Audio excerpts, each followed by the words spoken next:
Hi, everyone. I'm Kerry Cassidy from Project Camelot and very happy to be here today. We're going to do a fascinating show. This is going to be with Caz Clarke and Gari. And Gari, you're going to kill me. I don't remember your last name, but we'll get that. And so let me bring you guys on the screen here. So Gari, what's your last name? My name's Jones, Gari Jones. Oh, how hard can that be? Okay, so Gari Jones and Caz Clarke, and it's great to have you guys back with me today.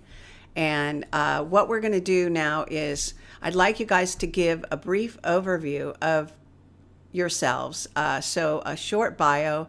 I've been just having a complete nightmare over here, so just bear with me. All of this is new technology. My computer didn't work anymore. We had to get a new computer, and now we've been setting up this new computer like crazy. So if we're broadcasting and everything is good, it's actually just short of a miracle. So at any rate, can you talk a little bit about each of your backgrounds, and then we'll launch into a short overview, and I'll actually have each of you do that about the incident, because I did the previous interview with you, and so we want to bring all of that into this, and so that people have a good background to what has been going on before we launch into the update. Okay? Well, there's not a lot to say about me, really. I just run a family home. Other than that, I'm just a normal person. I used to work in security. I've since retired. I didn't really have an interest in UFOs at all before this event. And if the military hadn't have flagpoled the situation that there was something going on, I wouldn't have gone out there to see what they were looking at or looking for. I am a primary witness to the Pentyrch UFO incident. It's possibly one of the biggest UFO events anywhere in the world, witnessed by a civilian outside of the military. And I think the world should know about it. Okay, great. So let's go on to Gari, and I think it's all worked. I've had an interest in UFOs all my life. My first sighting was about 7 years old. I saw a disc-shaped object which made no noise and had some unusual colored lights on it. And since then, I've always been interested in looking into UFOs and watching documentaries on it. And through my adult life, I've read many books, articles, I've been to many presentations, and about 5 years ago, I started becoming more active in research, and since then I've looked at many cases, but the Pentyrch UFO one is definitely the largest I've been involved with personally. I didn't have any interest in UFOs. They didn't fathom in my thinking at all. So when this event actually happened, and I am a primary witness to this event, it really did move the goalposts for me as far as what I thought and understood and what I believed. The UFO incident here in Pentyrch is probably one of the largest in modern times, and I've only recently found that out because before this I had no interest. This actually involves military, both British and U.S. This is a very important story. So bear with us here. We have some phenomenal updates for you. Answers to questions our critics said that we would never get, and at long last we have got. Just a week before our 3rd year anniversary of the event, we got the final answers that we've been waiting for from South Wales Police, the Ministry of Defence, the RAF, and the hospital. We actually know now that the people that came here shortly after the event were military and hid behind Section 26, not in the public interest. And they were carrying live rounds, not blank ammunition. And yet they had a covert cover story that they were Vodafone or a fracking survey team. They didn't come in military vehicles, and their tents and equipment, well, their tents were not military, but their equipment was. So why the cover story? Why say that they were Vodafone when in reality they weren't military? And we have that as fact now. We know who they were. We've also had answers from the Royal Mint because there was some suggestion that the drill was to do with the Royal Mint. But we've actually had an answer from the Royal Mint themselves, and this had absolutely nothing to do with them. I know because I saw the whole event. So I know that it was nothing to do with the Royal Mint, and I also know that it was not an exercise. What happened here was real life, real time, and the military were waiting for it. In fact, if the military hadn't flagpoled the situation, I wouldn't have been out there watching to see what they were looking for. Because after 3 days and 3 nights of continuous air flight above my house, involving 2 aircraft that one would take over from the other, and they never left the airspace unwatched, we completely eliminated everything else that clearly they were watching for something. So we decided to go out and watch with them. And we did not expect to see what happened that night. And what came into our world from another dimension was a full-sized pyramid that jettisoned smaller craft. I do have an artist impression of the craft itself that I'd like to show you, because we only had a flat 3D type thing, a flat 2D I should say, and I don't know if people can see this, but this was the pyramid shape that came into our world and jettisoned at least 15 to 20 smaller craft, and the military were here waiting for it and had been watching for it for the best part of 3 days and 3 nights. My neighbour Dave and I were approached by 2 of the objects that came out of this craft, and I have an artist's impression of that also. They were both red barrel-shaped objects. There's one above the hedge there, and then the green one, well, they were both red, and then this one changed to green as it came over the top of us and scanned us. Okay, now we can see that, but if you could center it a little bit more, because we weren't getting the whole picture. So maybe try to put it up a little bit more centered. Great, so people can see the perspective of the humans to the objects. Okay, go ahead. That's as closest to the closest picture I have to what actually happened that night. And those 2 things came to us after the military had chased after the green object that first came out of the pyramid. It was like it was fired out of a cannon. It came out so fast. And it was so bright, I couldn't tell you what shape it was. And it just seemed to wait and watch, clearly for the military aircraft. This green object had flashed 3 really bright strobes at the military aircraft and skipped away in an excited fashion that 4 military aircraft were pursuing it or following it. And it was brighter than the moonlight. It bathed all of the planes in green light. You could see all the outlines of all the engines and the fuselages of these planes. And we watched it until we couldn't see it anymore. It headed in the direction of Pentyrch. And those 2 barrel objects, Dave, my neighbour, said that 15 or 20 of these things came out of the top of the pyramid that just seemed to hover around the very top of it. And I didn't see any of them because I was fixated on it touching the ground. I thought it was actually landing, but actually, as I said previously, the ground rises there because it's the foot of the Garth Mountain. And this hand of lightning, as I described it, that came out of this pyramid, I said reached out to touch the ground, but it was more like it was trying to stop itself from touching the ground. And then the whole thing lit up really brightly, so you could see that it was a pyramid and not just a string of lights, for example. When the planes went overhead, I looked away just for a moment as these 2 C-17s, American propeller-driven planes, flew over the top of me. And when I looked back, I couldn't see the pyramid anymore. But there's been some very interesting evidence that's come up from those fields. I mean, the military that came here afterwards was searching those fields wearing forensic suits, fingertip search, doing, I don't know what they were doing, but they didn't like being watched. And if anybody came into the fields, they would all stop what they were doing and stand up and stare at you until you were out of sight, which is very unnerving because they didn't behave like civilians either. And now we know they were not. The crash site was also very interesting. We've done some tests up there, very high EMF readings. It snowed at the crash site and at the near landing field, and only in those 2 areas.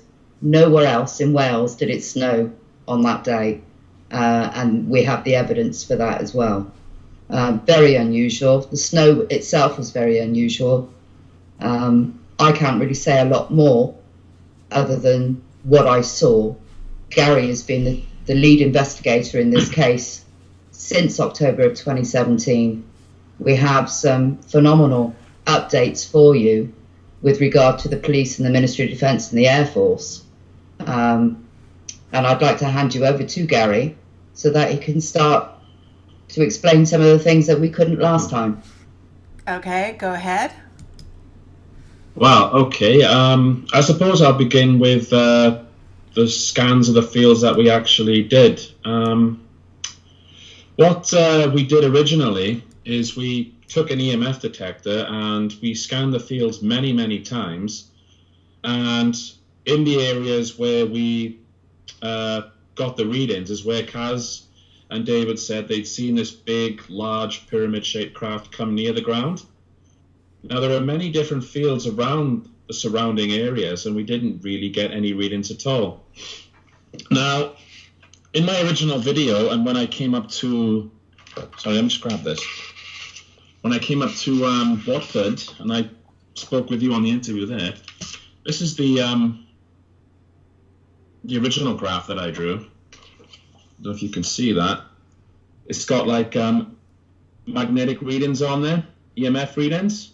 All and right. you can see like a line that follows from the bottom to the top of the field. Yes. That's the path that it took. That's the path that we found, and that's what Caz said to us even before we started scanning, that it took this very interesting path here and ended up touching at the top, near enough touching the field, and that hand of lightning came down. Now, since then, I've been scanning those fields some more, and we took radiation readings of this, Geiger counter readings and things like that. I wasn't able to put those readings in the presentation the last time because I didn't know how to fully interpret them. But since then, I've given them to people who are more knowledgeable on this than I am. And let me just show you something.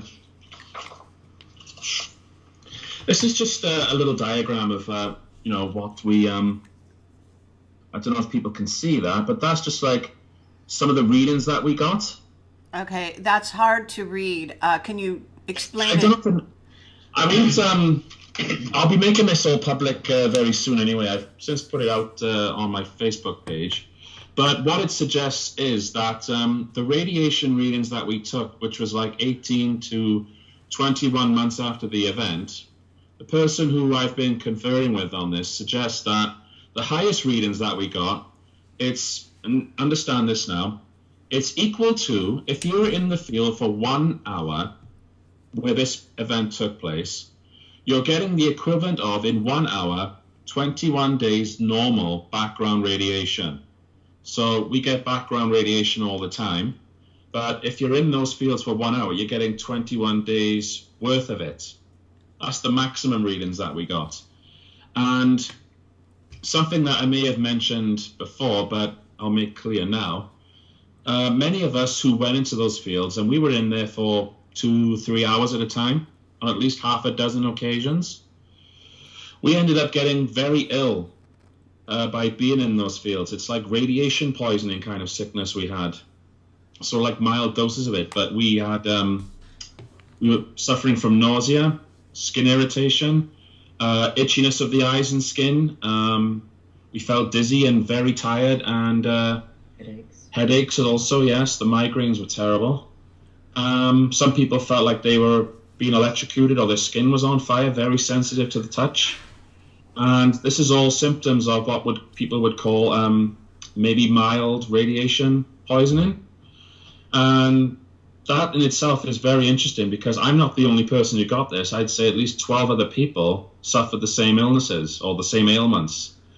And that's just conclusive of everything that we have found, that physically we got sick.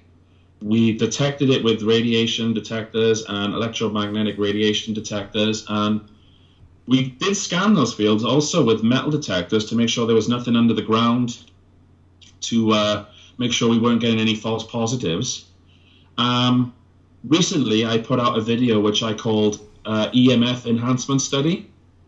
And what that looked at was the normal radiation levels of that area, what's in the bedrock, and what you would expect to find laying in the ground as well.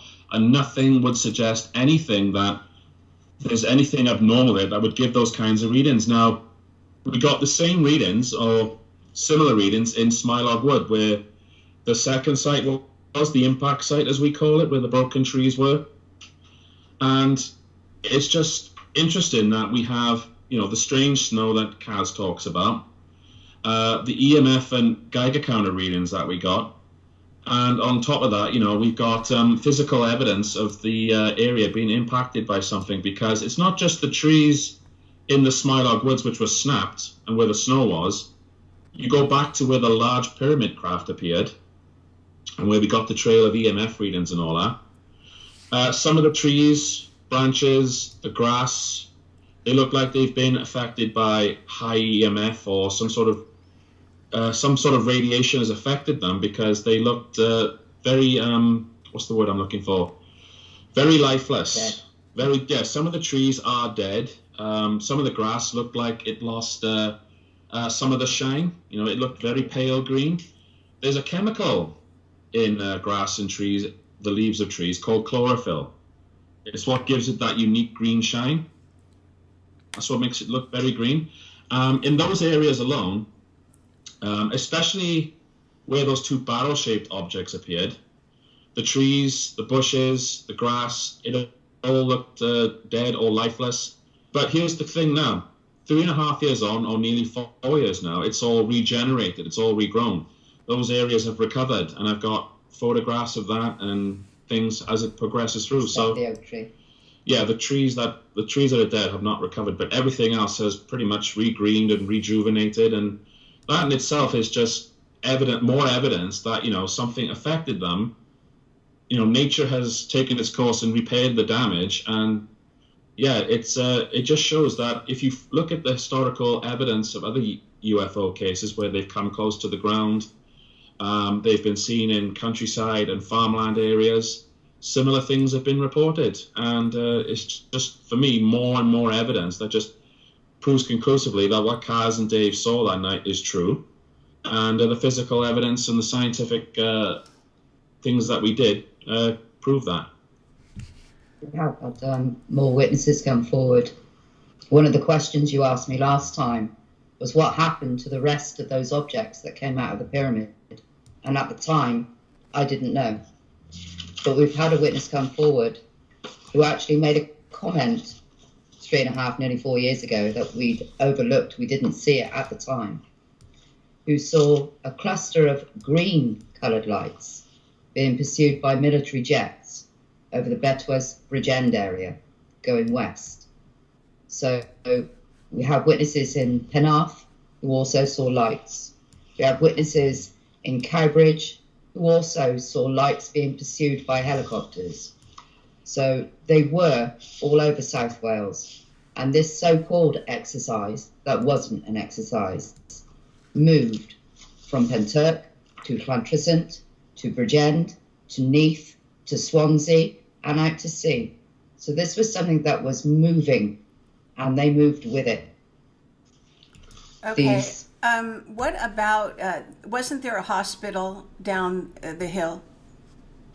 Yes. Yes, there's a hospital near the Smilog Woods area called Royal Glamorgan Hospital, and people made comments online about that as well. The loud explosions which happened around just after 4 a.m., that was their comments.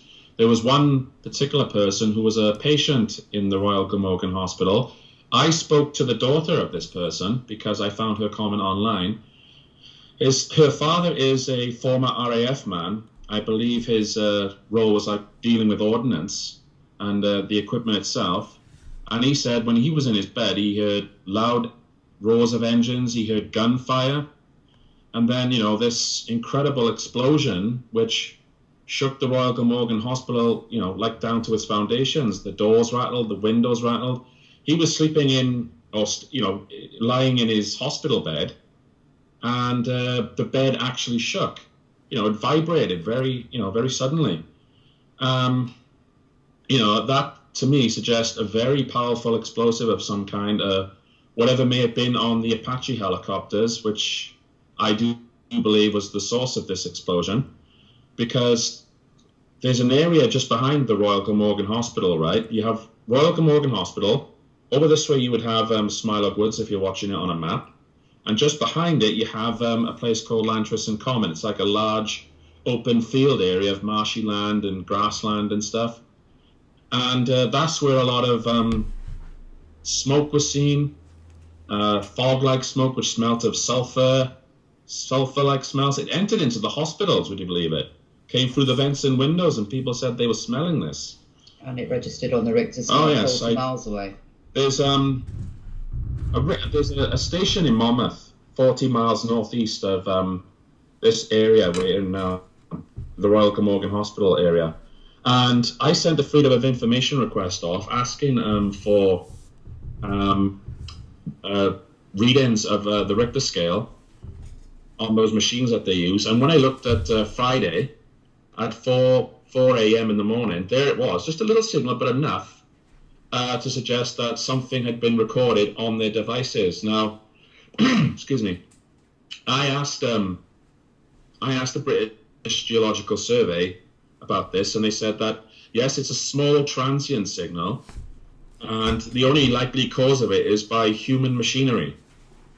So it had to have come from the military, because they were the only thing active that night, and we know that because they claim it was an exercise, but we now know it's not an exercise. They were here for the real life event, which was what Caz and Dave saw. And I do believe that this green object that went in the direction of Lantriston was the thing that they fired upon. Now, I don't know if they actually hit it, but I would strongly suggest that they did, because the trees in Smilog Woods were, as you say, they're shattered to pieces. They were broke, 6 of them. 6 big trees, which left a trail of canopies and branches right into the area where I was able to record EMF readings and Geiger counter readings. I spoke to 2 witnesses the same morning of the 26th of February 2016 who were just walking dogs on Lantriston Common, where a meticulous metal search had taken place. All of the scrap metal that had been on the common for years had all been neatly stacked up along the roadside. And I asked, bearing in mind this is the morning after the night before, if they had heard or seen anything.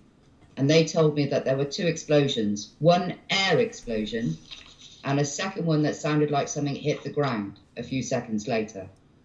And that would explain this immense amount of smoke that was falling from the air and going through the windows of the hospital. And the second explosion, I believe, was whatever they shot at. And I believe that that was the green object that they recovered. They spent around 3 hours doing the metal search and the recovery and cleanup from Smilog Woods, but they had no permission to be in there at all.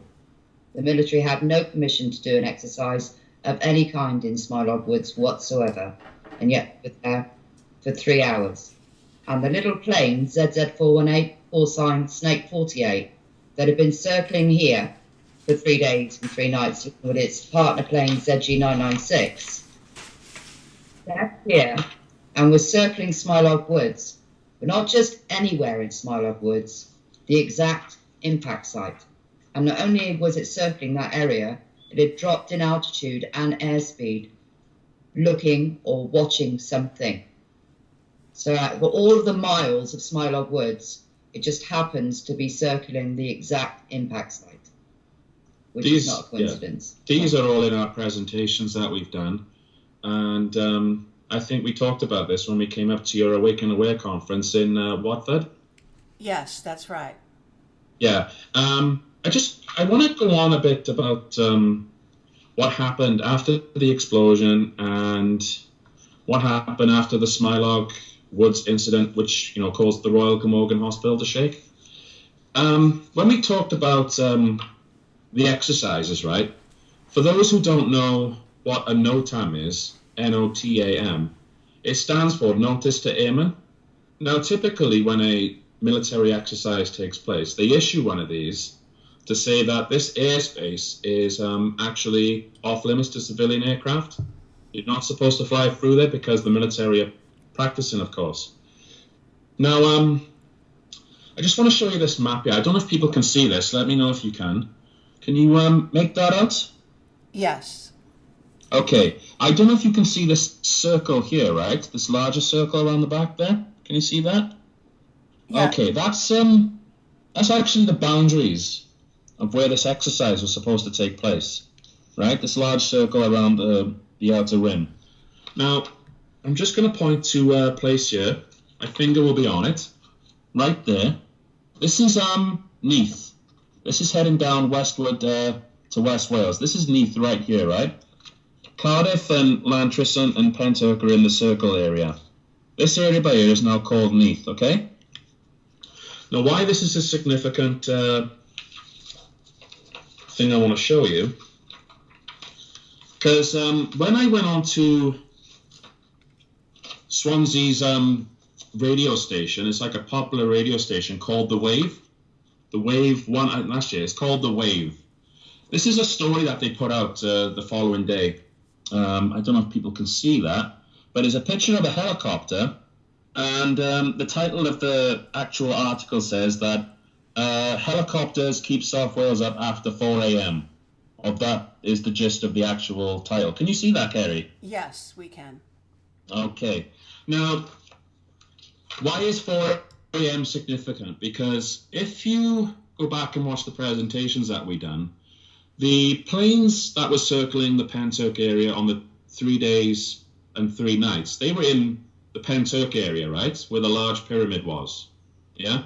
It jetted all the smaller craft and the green one that came out of it as well. Okay. Now, once the pyramid had disappeared or gone from human sight, all efforts then concentrated on Smilog Wood, which is up by the Royal Glamorgan Hospital, yeah?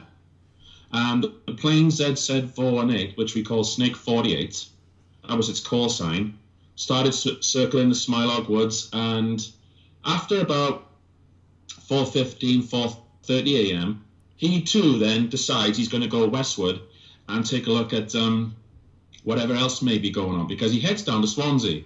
Now, this is significant because Neath is on the way to Swansea. And I want to show you something here. I just need to get my map up, because on that story, The Wave, right, people were commenting about all this, the night's events. This is where we found one of the comments about the person who had seen this cluster of green lights, which we believe, which I think is true now, is many of these green objects that came out of the large pyramid and then followed it down westward. They were chasing them. Right. Now, okay. This might take a little... I'll just go straight to this one. This is I placed on Google Earth Maps a pin of every address or placement of people who had commented on this story to see where exactly they heard noise, where the military vehicles were, right? Now, I don't know if you can see this, but I'll try and point it out. There's Neath right there. Remember I said that's Neath? Look, can you see it? Yes. There, look. You see all those yellow pin dots there? Right. Oh. These are actual people who reported helicopters, jets or planes or loud military noise straight after about 4:30 a.m. from 5 a.m. onwards into the sunrise of the morning, right? Now, that map that I just showed you with the no time on it, the circle and everything, that's well outside the boundaries of where they said their exercise was going to take place. Yeah? Now, the MOD do have permission to do exercises anywhere they want because that's part of their mandate. But this is late or early hours of the morning, and they're waking up all of South Wales for no other reason than a military exercise, according to them. But we know that this was a real-life event with a large interdimensional craft coming into the Pentyrch area, and those smaller craft, which they let off, they say 15 to 20, could have been 30, you reckon? No, I wouldn't even exaggerate. It was 15 or 20. Mm-hmm. But I only saw 2 of those objects, and they came to us afterwards. And my guess is those 15 to 20 went off in different areas, and I'd say a good portion of them headed off down to the Swansea area because of the witness who saw these cluster of lights, and he said that they were being pursued by helicopters and jets and everything else. They moved from here in Lantris and Pentyrch area, and then they shifted it all, most of their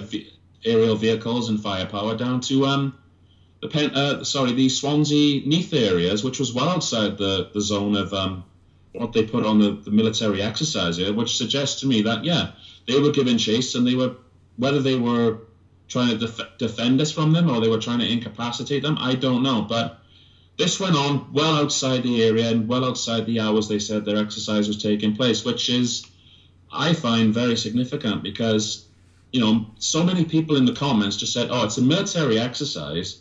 It's a military exercise. That's what they're doing. But they're outside the boundaries of what they've laid down themselves, and they've taken it all across South Wales. The whole of South Wales virtually was a hub of activity for UFO sightings, these green clustery lights, these objects, whatever they may have been, the ones that came up to Caz and Dave. So, I mean, and since then I should add as well that a number of these objects have actually been seen, because after the 26th of February 2016, I'm going to show you a picture here, right? Because St. Athan is the base where this operation took place, and there's a picture here. I don't know if people can you see that? Yes, it's rather difficult though. Okay, I'll read it out for you, right? It's a story off of Twitter, and it comes from the National Police Air Service in St. Athan. Now, it talks about a object which they tracked on September 2016. I believe the date is September 23rd. Now, they said air traffic control didn't see anything. When the helicopter pilots were looking with their eyes and the color cameras on board, they couldn't see anything. It's only until they turned on the infrared imaging equipment, the thermal imaging equipment, that they actually saw this thing. And I've got a picture of it here. Can you see that funny object? Yes. That's actually one I took in 2019 of this year. There's an object here, I don't know if people can see it. That's the one that was captured on the thermal imaging camera. Do you see the similarities? They look like... a little bit. They look like, well, this one is very hard to see in black and white on the camera, but this one here, it looks very, very similar. And you can see there's a sort of a shadow effect behind it. But these objects are being reported all the time now in Lantriston, Pentyrch, Cardiff, all around South Wales. These are what people are seeing. And it only happened, if you check the dates, it only started to happen after the day of 26th of February 2016. So... Okay, but what is the size of, approximate size of those objects? I'd say reports vary from maybe the size of a car to maybe a small van. That's the sizes I get, 15 to 30 feet, and that's what people say to me. All right, and the people that have seen them, do they talk about them as if they are what you might call drones, or do they say they're under, intelligent control? Intelligent control seems to be more the basis for what they say. Some people have talked to me. Some of these sightings have appeared on UFO sites where they log, they catalog these things. People send sightings in. Sometimes it's just a description. Sometimes they send in videos. And I do have an article coming out soon called the Welsh Orb Mysteries, I call it, because I don't know what they are, but they are mysterious in nature. And it's going to be in the Outer Limits magazine with Chris Evers, so I'll keep people updated on that. But since the Pentyrch Incident, these things are being reported, they're being recorded, they're being filmed, and they appear to be under intelligent control. They seem to have a mind or a consciousness of their own. And just recently around here, in April, May, and June, we had a number of sightings. I saw a few. Caz saw a few. Some other people took videos of them as well. We have videos and photographs of them. They're everywhere around here now. The sightings in this area have increased tenfold since the 26th of February. I've had people at my home to come and view these things who have never seen one before in their life. and are in awe of what they are seeing because they defy gravity. They are not drones. They're far too big and too bright. There is no noise from these things whatsoever. They're completely silent, no downdraft, no nothing. And they are and appear to be intelligent, like those barrels on that night seem to have a consciousness. That okay. I didn't see any aliens, but they were like, I want to say living machines almost, that they communicated with each other. Yes. I didn't see drivers or any windows. You know, these things seem to be the essence of a living thing. That's the only way I can describe them. Now, what about the idea of whether you were you have been regressed and whether or not you have missing time? I do have an hour's missing time, and I didn't realise that. It was only afterwards when I discussed it with Dave, when we then Swansea contacted me, and we went through the timeline and the explosion and what time that happened. It then occurred to us that we'd lost an hour in time. And that scares me, Kerry, more than anything. I like to be in control. I've been quite a strong, independent woman all my life, and I've had to make decisions in very stressful situations. I like to be in control. To not be in control and not know what happened for that hour scares me more than anything. Okay, and what about Dave? Did he have missing time? Yes. He did, yes. So does that, when you say yes, does that mean that you suddenly remember, or that you both have been to somebody to have a regression or any of this sort of thing? Not a regression, no. It's only through the timeline and the hearing of the explosion, and then knowing that that explosion took place at 4:21 when we saw those objects come out of that pyramid at 2:40. And the whole event here lasted around about 4 minutes, and that's just a rough estimate. So what happened to the rest of that time? For us, it felt like we were only stood out at the gate for 10 minutes because we'd walked down to the second gate to see if we could see any of those barrel objects, any more of those, because David said he saw 15 or 20 of them. So we walked down to the second gate just to see if we could see them, and then walked back to the first gate and then back home. So for us, we'd only been out there for 10 minutes at that gate. And then the huge explosion, well, we'd clearly been out there for a lot longer than 10 minutes. And that scares me because for us, it was momentary. And in reality, quite a long period of time had elapsed. And we can't account for that. Right. Very interesting. All right. So in terms of this investigation that you're doing, and Gary, I guess you're saying is doing most of it, right, Gary? Oh, yes. Yeah, quite a lot of work. Okay. So what I want to ask you is whether or not you are finding yourself to be followed by any military, individuals, police, etc., if you've had any interference that's escalated since 2016, this sort of thing.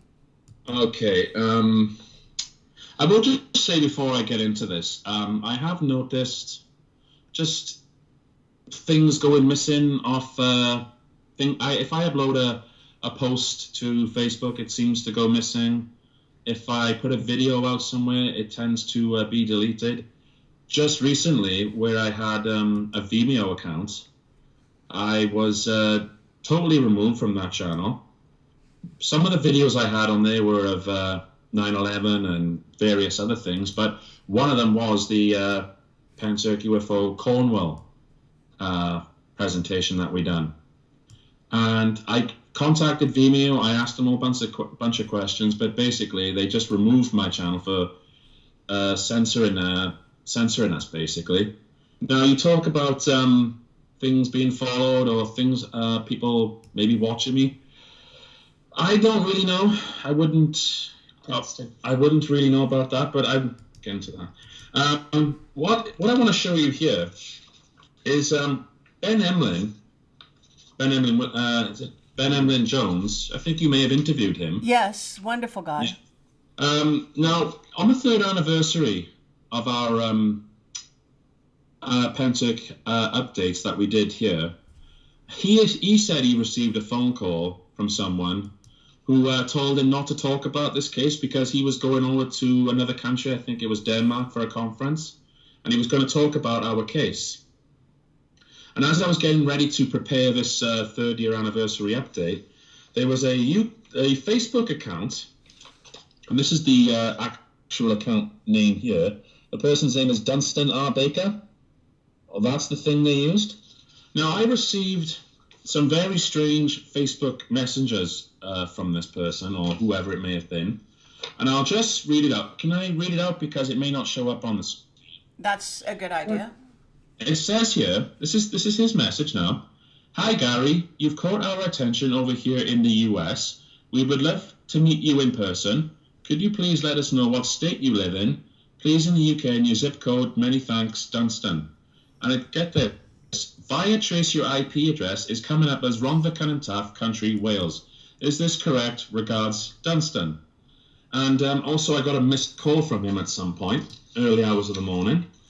But this person didn't have any friends, didn't have any any sort of other posts. It's just that one picture there, right? And when I made this public on Facebook and I told everyone about it, I went back to find this man's account, or this person's account, and it came up deleted. I don't know if that comes up there. Oh, right. This person actually removed this account, and I've never been able to find it since. I don't know how to interpret that, but to me, someone asking me where I live, using my IP address to locate me, sounds like somebody's putting surveillance on me. Interesting. Well, I'm not sure they'd be so obvious about asking you, but generally speaking, where you live.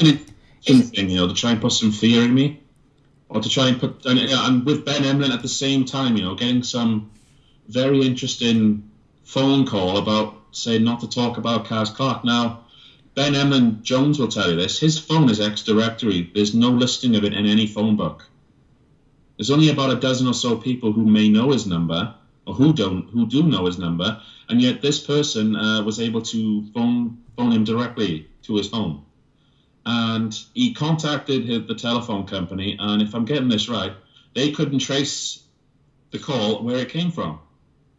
So it seems, any UFO researcher or any person like Caz who's speaking out about this, we seem to be coming under some very strange surveillance or intimidation tactics.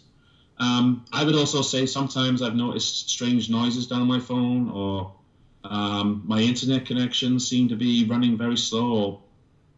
There's nothing wrong with my connection. It's like I can't post anything, or something that some passwords don't work correctly the first time. I don't know what that means, but it just seems to me like somebody's keeping an eye on us. Well, my Facebook page was hacked, and my email account was hacked. Yeah, my WhatsApp messages were deleted. Right. There's a lot that's been going on. I don't know if this is some. Should I mention Fell in Hungary? Yeah. This is something that we've not mentioned before. This is I guess you get the exclusive. When the people who were pitching their tents up in the fields behind this house over here, Caz and a few others went over there to see if there was what was left, and there was a few pieces of paper, right? And it had an international dial code on there for Hungary, and there was the name on there. Sabas, was it? SASPA. SASPA, yeah. CSABA. Which I thought was excuse me. I thought was an abbreviation for something. I thought it was like a company name, or something to do with some just a company name. But I did a little digging around, and I quickly found out that Sabas is actually a person, and his specialty, would you believe it, is he works with NATO, has done things for NATO, and his specialty is military hacking of computers. Cybersecurity, yeah. All right, now where did you found this piece of paper? Somewhere, is that right? Yeah. It was a fraction of a letterhead, had the letter the CSABA written on them, and the international dialing code for Hungary and a partial telephone number. Right, but was this found in the field where the people had pitched their tents or whatever? Yes. Okay, and that was found by you? Yeah, and searched the area to see if they'd left anything, and that was all that we could find. Yeah. I should point out also, before I became fully involved in the investigation in October 2017, Caz was communicating with other people, and this is in emails dated not long after. With Richard Hall. Yeah, this was dated in there, and so there's timeline proof of that they had found this piece of paper with the dialing code and the international number and everything. And I did a little, like I said, I did a little checking on the internet, and I found out that he is a person whose specialty is cyber security and military hacking of computers. And it's just a funny coincidence, isn't it, that yes. Caz's emails and emails and Facebook accounts are hacked. And Dave's are hacked, and information off his computer is hacked as well, removed. The WhatsApp messages are deleted. I don't know how anyone would be able to get into all those systems unless they had some sort of specialty to get in there. That's just my own interpretation, but it just seems to fit everything that we've learned about it. Right. Very strange. Okay, now what about, this is a bit of a strange question, but the Rendelsham case, did you ever have any sort of interaction around that case and or know the participants? No, I don't. I know who they are, but I don't deal with them personally. Rendlesham Forest is a case I've read about, but I don't really involve myself with it because it's been investigated inside out and there's nothing really new there to learn. Right, except that there are some elements, it seems, that it shares a little bit with your sighting, with Caz's sighting. Let me see if I can find it. I do have something here. I'm going to have to... Oh, forgive me. Well, one of the things I will say is when Colonel Holt spoke at a press conference, he spoke about how radiation was detected, how the ground had been marked, and there was indentations on there and everything. But something very else is strange about all this is the trees where this incident took place. They were quickly chopped down and removed from the area. Right. And not long after, about a year after the the Pentyrch Incident, the trees in Smilog Woods were all chopped down as well, right in the areas where this impact site had taken place. And I've since looked at other cases. There's a case that not many people know about. If you search it on YouTube, it's called the European Roswell, but it happened in North Wales, or sort of like West Mid Wales sort of area, in a place called Llanilla, which is not too far from Aberystwyth, I believe. Uh-huh. The investigator on that one is a person named Gari Rowe. Now, he actually discovered that a story in a newspaper talked about debris spread all over the ground, like 4 fields worth. Something had left 4 fields of debris. And he wanted to go out there and get his friends and his fellow team to go and investigate it. But when they got there, they found out that the MOD or somebody had been there, dug up the entire ground, chopped down all the trees, and cleared it all of debris, much like they did with all the scrap metal on Lantris and Common, right? For which the MOD claims Section 26. It's not in the public interest to know why, in a military exercise, part of our defense is to clear scrap metal away that's been rotten there for years. And they're chopping down the trees in Smilog, and then they're sending people to the fields here to take a look around as well. It's all too familiar. And Ben Emlyn Jones has talked about a Nottingham case. I think he calls it the Nottingham Roswell. That's his title for it. Trees were damaged there, and then they were quickly chopped down and removed. There's another case, actually, that I've been looking into. I'll get into it quickly. I call it the Denby Lights. It's called the Denby Lights, and it happened in 2012. A family of 4 had seen a disc-shaped object which had lights rotating on it. You couldn't see the object itself very clearly in the camera because they actually recorded actual video evidence, and I've had that video analysed by a person named Jason Gleaves, who's a former RAF man who now does analysis on photos and videos. But the point I'm getting to is, after this sighting had taken place, there's a place up there called, I believe it's called Christ Woods, and they chopped all the trees down there too, or most of them. A huge clearing. So there seems to be some correlation between UFO sightings or major sightings that get close to the ground in forested areas, and if that happens, they tend to move in very quickly, or they move in soon enough and just clear the area of all the physical evidence that may exist in trees, because electromagnetic radiation does get into trees also, and they can seem to leave physical evidence if people know how to find it. So right, very good. I'm trying to find. Sorry, I got so many. Like I said, we had a special laid out for you because we got so much evidence now. Do you want to keep talking a sec, Caz, while I find it? Well, we talk about the road closures and South Wales Police. We had to wait for 3 years for them to tell us via a freedom of information request why they closed the roads that night. Because shortly after this explosion, they closed all the roads to Llantrisant, all of the roads to the heads of the valleys, a section of the M4 motorway, which coincidentally, if that green object, the first green object that came out of the pyramid, had continued in a straight line, was the only section of motorway it would have crossed that night.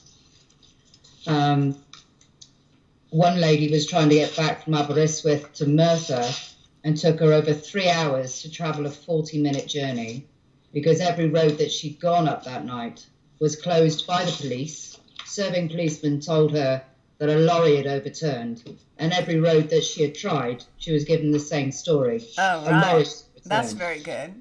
That's a very big lorry. Yeah. So anyway, we asked the South Wales Police why they closed all the roads. Well, we asked the Ministry of Defence, and they told us that it was South Wales Police. And initially, they told us it was a vexatious request and refused to answer in Section 15. So Gari submitted it and wanted an internal review, and it took them, as I say, nearly 3 years to answer us. But apparently, they can't find any evidence of any road closures that night, yet the police officers involved have all left the police force.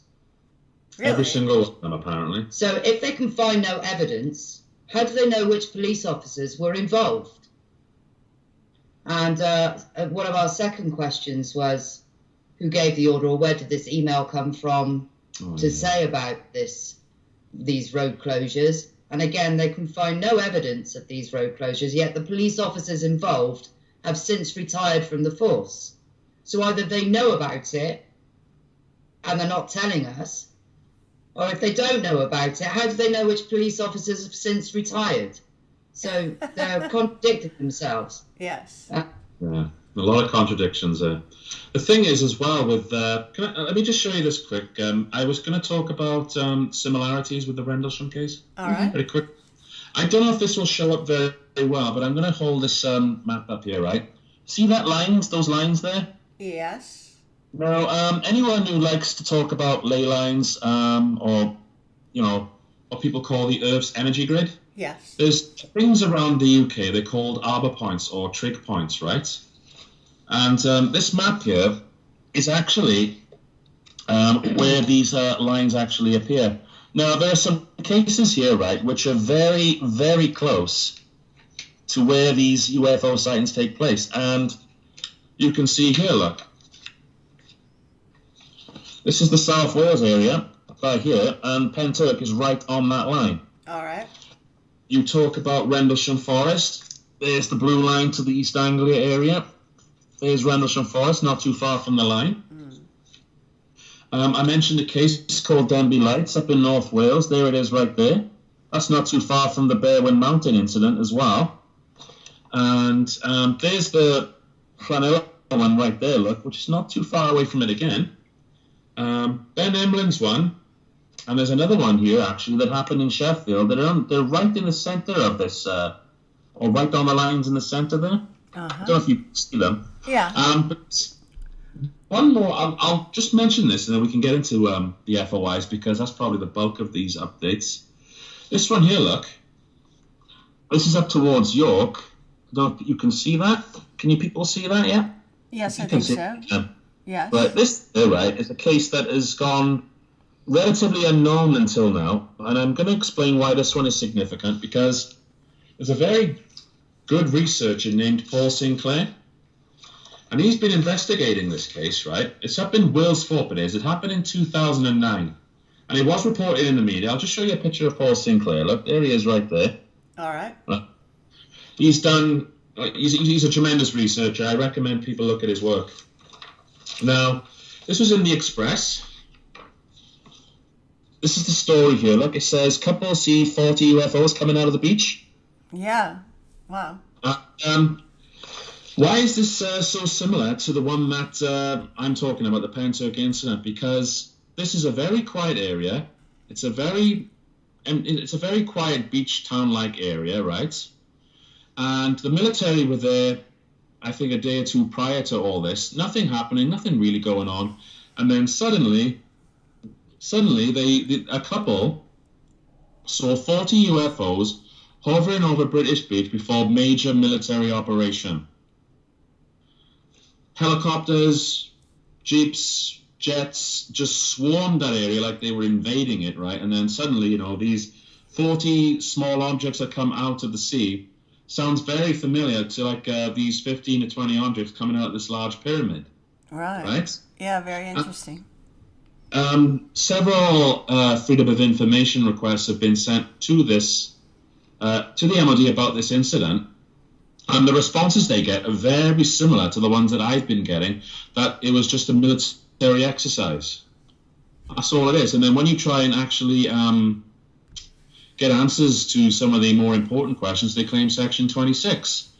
And, this has been in many of my, this is in my Cornwall update, actually, when me and Caz went down to Cornwall to do presentations. Yeah, 1 second. What is Section 26?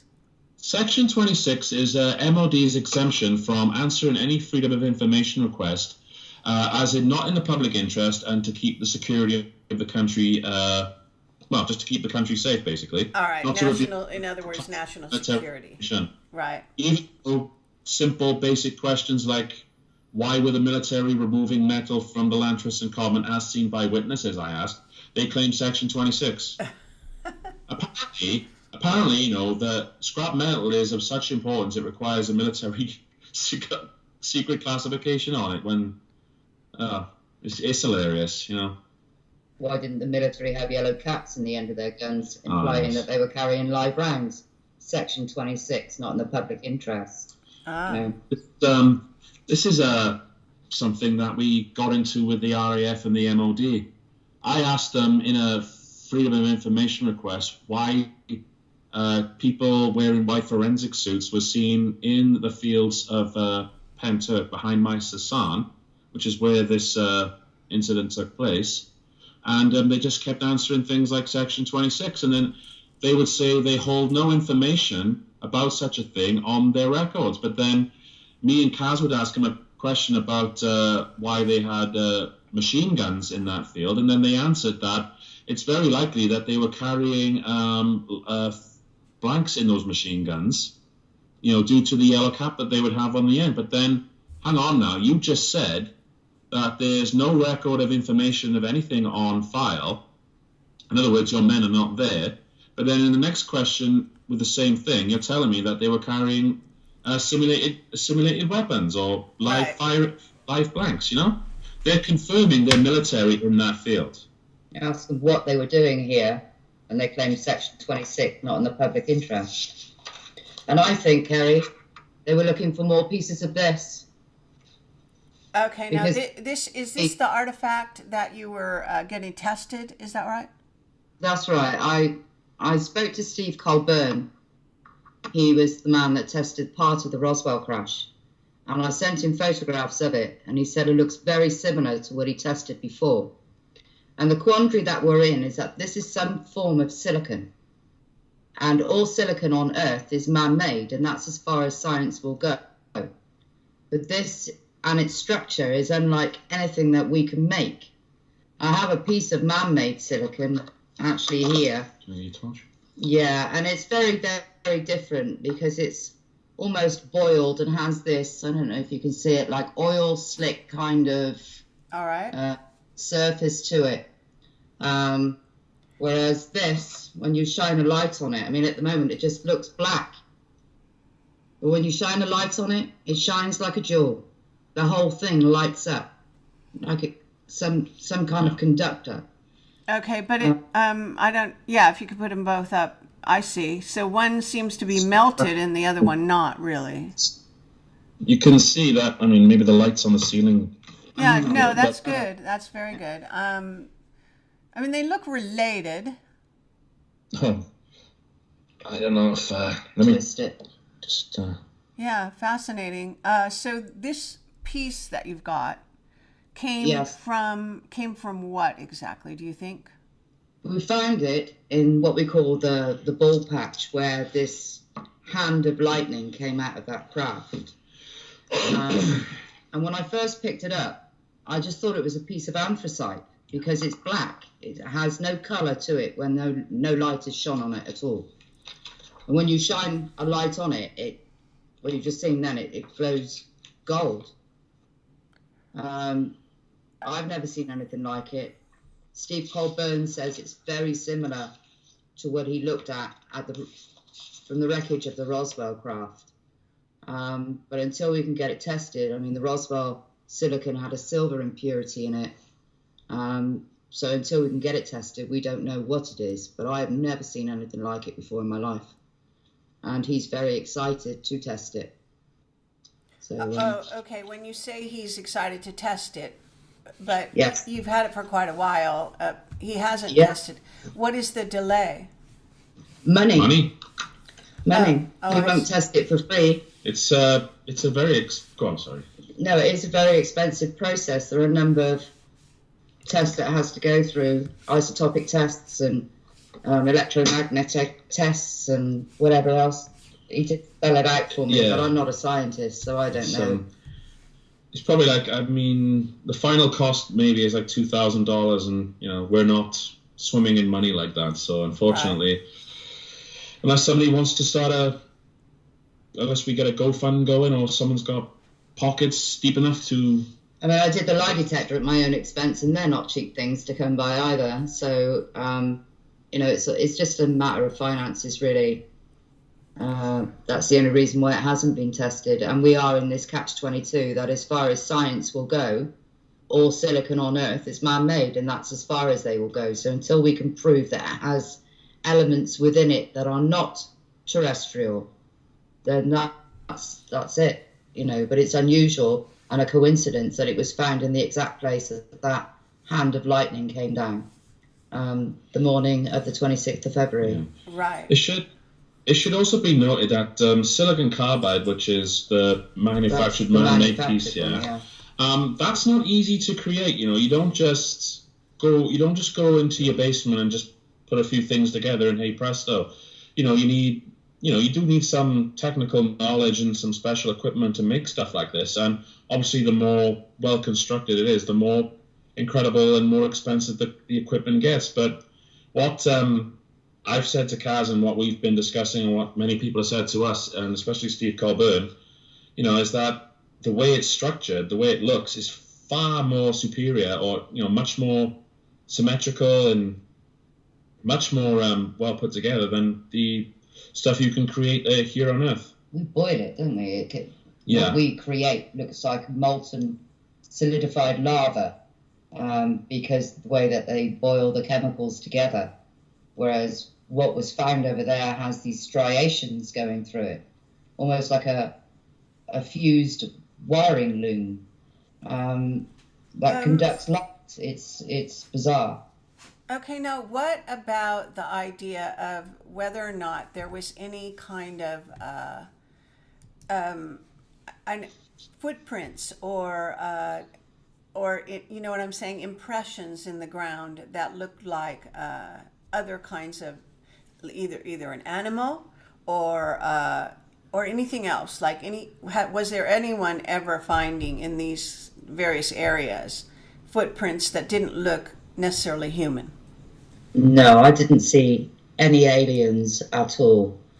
These machines, for want of a better word, seemed to be alive, had intelligence, could change colour and, I want to say disappear, but only from sight, you know, with the red object that stayed sentry the whole time whilst the other one scanned me. When that moved off to my left and across the fields, I watched it until I couldn't see it anymore. And it was like it switched off its light or cloaked. You know, is chameleon a code word for these things because they can do that? I don't know. But the same as the pyramid, when it emerged into our world and it disappeared back out of our world after it jettisoned its load. And the green object that first came out was like it was fired out of a cannon. It was completely different to the other things that came out, being bigger and brighter than everything else, and deliberately got the military's attention to follow it. I didn't see any animals. I didn't see any aliens. Like I say, these things appeared to be alive themselves. Right. Like there so was no actual contact with the ground that you know of. No contact with biological entities. These things themselves appeared to be alive. Right. Had some essence of life about them, yes. Okay. So did you have either of you? Well, actually, I mean, well, you're sort of very wrapped in anyway, Gary, even though it didn't happen to you, but did you have any kind of dreams? Have you or Dave had strange dreams that were unusual that you could note? And even similarity, have you compared notes with Dave, for example? And also, Gary, since you're so wrapped in the investigation, have you noticed any strange dreams? Dave has had multiple dreams. He is woken by spoken words. We are here. And he'll get up and look out of his house, and there'll be something in the sky. Oh, right. He is very affected. He has, health conditions now since that event, same as I have. And he's still not willing to come forward, is that correct?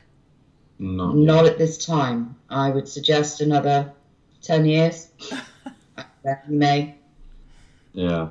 I should actually point out some of his statements, though. There are some very interesting things in his own statements that just make this even more interesting, because his idea is with the large craft that it may have been moving over to Lantrisant Way, you know, that it may have just I don't know if it cloaked or went invisible from human sight. But his idea was it may have moved over that way. But the other interesting thing is when you're talking about Smilog Woods, he had gone home now and obviously was shaken by the night's events, but things were still going on outside. He was overlooking St. Athan area, the base, right, where these helicopters were taking off and coming from. And he said, right, on a number of occasions, that one of the Chinooks, the Chinook helicopters, you know, with the twin rotor blades on them. Right. Landing at St. Athan, heading back into the way of Lantrisant, coming back to St. Athan, and was doing this trip at least 3 times, I would say. And instead of 3 Apache helicopters on it, there were 2, because the other one at this point has had to make a run for Cardiff International Airport for repairs. But... And his cockpit on fire. Cockpit on fire due to generator fault as well. Supposedly. Yeah, well, I reckon obviously it must have been damaged from whatever it was firing upon. Got too close to the explosion, but or maybe that green thing will have some defensive mechanism. I really don't know. All I can say is that it landed at Cardiff International Airport with its cockpit on fire, smoke coming from the generator, and that's not a normal part of an exercise in any regard. But what's interesting is when I went to check out these plane watcher websites, people who like to watch military bases, and they have these scanners, you know, to see what registration is to the vehicle. I noted the times on one of the South Wales air groups, and it showed that there was indeed a Chinook landing at St. Athan, heading back up, coming back down just after the time the explosion took place. And it's my suspicion that they were hauling something from the Smilog Woods area to the base for it to be examined. Oh, right. Yeah, very good. I mean, I'll show you this again. I'll show you again, right? Because there was a bit of an anomaly in the scans of Smilog Wood. And I've tried to make some sense of this based on the statements and the evidence that I've gathered, right? Now, I'm going to show you, let me just see if I can get this right, because this map is in all kinds of areas. Now, can you see that? Yes, yes. Now, the white lines there, right, that you see, those are bike trails, yeah? Those are just bike trails that people ride down because, Smilog Woods is a bike park for mountaineering bikes, to do jumps and ride fast downhill. Now, the white dots you see by here, right? I don't know if you can see it there. Yes, yes, we can. That's there, right? That's the impact area, and that's where we found a number of readings, yeah? Okay.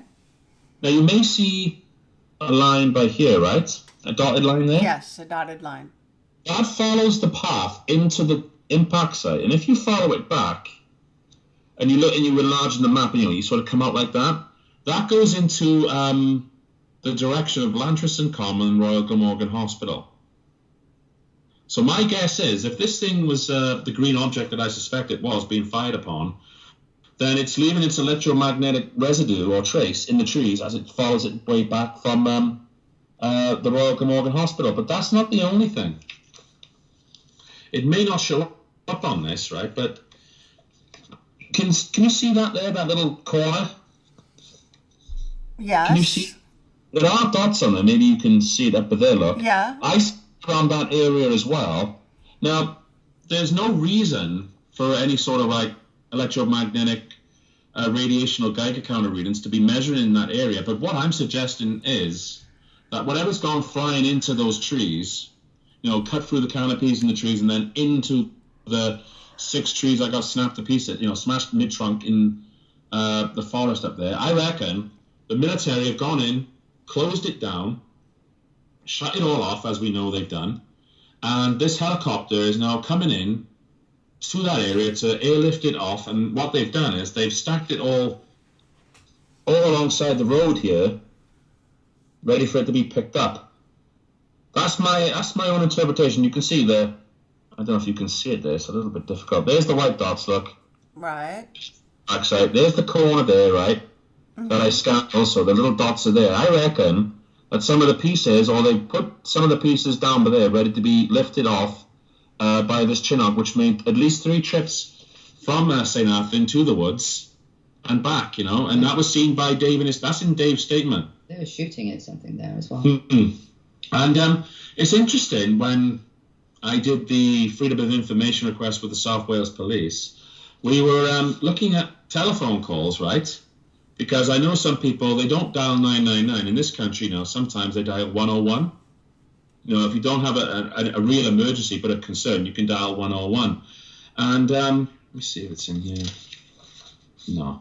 But there was, in some of the transcripts of only partial answers to the telephone calls they sent us, one person reported a series of heavy footsteps running towards this area, right, up into the woods, like somebody was in a rush to get somewhere. And this is all in the Freedom of Information. It's all in public documents. And it seems right after the time of this explosion, right after the time that everything's gone on, suddenly now, boots on ground, get to that area quickly. And that's what one of the persons says. I'm just trying to see if I've got it back here. No. Sorry, I haven't got that one. But it is on our updated information. So it's like, who would be out at, say, 4 or 5 o'clock in the morning, running somewhere very fast to the woods, unless they were, part of the military themselves? We know they had people on the ground. They were in Lantriston Common picking stuff up. And, of course, they were also keeping Smilog Woods shut down. So you put it all together, it sounds like to me that they've successfully hit one of these things, and they don't want anyone in the area, because I know that sometimes early hours of the morning or late at night, there have been people caught in there, getting up to some, I'll just say, nefarious activities that police have caught people doing there. But Do you understand what I'm saying? What I'm saying is that they rushed it. There were people reporting loud footsteps on the ground also outside their home, and it was rushing into the area where this impact site took place. So it's okay. Now I'm wondering. You said that one trail though leads to the hospital. Didn't you? Yes. And so what I'm wondering is also, has anyone actually gone to the hospital and tried to talk to people? I know you said you got some things that were posted, but has anyone actually tried to talk to any patients at all? Or is it even possible? I mean, just reactions for having seen a sighting or heard some gunfire or whatever that night? Well, like I said, the one person who I know made a very good witness on this point was the person who was staying in the hospital that night, the former RAF man who worked on ordnance. I spoke to his daughter, and it's in our records. I'll make them available. But what she said was about her father, because he was in the hospital. He was a patient, and he heard gunfire outside, low-flying vehicles, and then suddenly a loud explosion. Right? Now that's his words to her, to me. So I think, if an RAF man knows what, explosions and gunfire sound like from helicopters or gunships, yeah? Sure. Doesn't it sound a bit strange that an Apache helicopter suddenly has to make a run to an emergency landing at Cardiff International Airport not long after this explosion happened? It just, right. It all fits to me now. Well, I'm trying to figure out whether or not there was any person staying in the hospital that could have been abducted and or attempted abduction of a person in the hospital, such that became a battle site, if you understand what I'm saying. No, I've not heard of anything like that. Did you happen to ask? Is there any high-profile people, for example, or other kind of individuals staying at the hospital that came out in the news at all? Not that I'm aware of. I trust to shut it down. The staff won't speak to us. The staff won't speak to you. We do have. I will mention two things. When Linda Moulton Howe first contacted us back in late December. The Coast to Coast George Norrie show aired Linda Moulton Howe in some of our telephone conversations with her. Somebody heard that and sent Linda Moulton Howe an email saying that they worked at the hospital and that they too had heard the explosions and the shaking of the hospital, the doors and the windows and the ceiling lights and everything. They said that under NHS rules, they're not allowed to talk or break, confidentiality or anything, because there are serious ramifications if someone even has any urge to talk about these things, I don't know who that person was, but Linda Moulton Howe would forward that email to us, and it's in our Cornwall presentation. The full email is available on there, and they do report exactly the same thing as the gentleman who was staying as a patient in the hospital. I will say also, when Caz Clarke was at the Rich Planet conference 2 days after the actual event on the 28th of February 2016, once Caz told what had happened to the audience in the Q&A session, people were talking about the helicopters, the loud noises, the one lady who couldn't get home on any road, whichever road she went to, there was always an upturned lorry, yeah, and the police blocking up the roads. Right. But there was another fella there, I wish I got his name now, but he said he worked in the hospital that night, and that he too also reported these loud bangs and shaking of hospitals and smoke coming in through the windows. So it's just, again, more consistent information that fits the timeline that we've put together. I mean, I don't know about abductions from that place or whether anyone was the profile things you're talking about, but all I know is that there were just people working there and people being patients there, and they all report roughly the same thing: gunfire, explosions, the shaking of the hospital is unanimous, the loud explosions are unanimous. Okay, now I have another question along those lines, and thank you for all that. In other words, has that hospital been a site where there is possibly an underground base or any underground, even from World War II, for example, a facility? Because again, you got to focus on, or I would focus on, why why a battleground of sorts seemed to occur there in particular, because it's quite a strategic location, being in a hospital. Well, the Royal Mint's close by. Yeah. The whole thing looks like an industrial estate from the sky, and the Royal Mint. Strongly involved that night. I'm sorry. What do you mean? The Royal Mint is nearby? Royal Mint. Sorry, Kerry, I didn't mean to interrupt you. No. The Royal Mint is a very high secure facility where they print the country's money. Right. You know, so it's where British sterling, pound coin, and notes are printed. Right. Notes in the back. Okay, well, it's where the coins are printed for the country. You know, the Queen's head is put on the coin, and it's produced at the Royal Mint, which is right next to the Royal Glamorgan Hospital. Really? Yeah, it's a very secure. It's probably one of the most secure buildings in the country. In Europe. Yeah. Okay, but if it's so secure, was the explosion actually at the Royal Mint as opposed to the hospital then? No. The explosion, for all things I can encounter, was over the Lantriston Common area. There were people who live in the area. They were posting messages on Twitter, and they were talking about what just happened over the Lantriston Common. Did anybody hear the loud explosion over the Lantriston Common? Some people were commenting there were two of them. First one was very loud, and there was like a few seconds would go by, and then the next one happened. And do you happen to have a map of this common in relation to the hospital, in relation to the Mint place?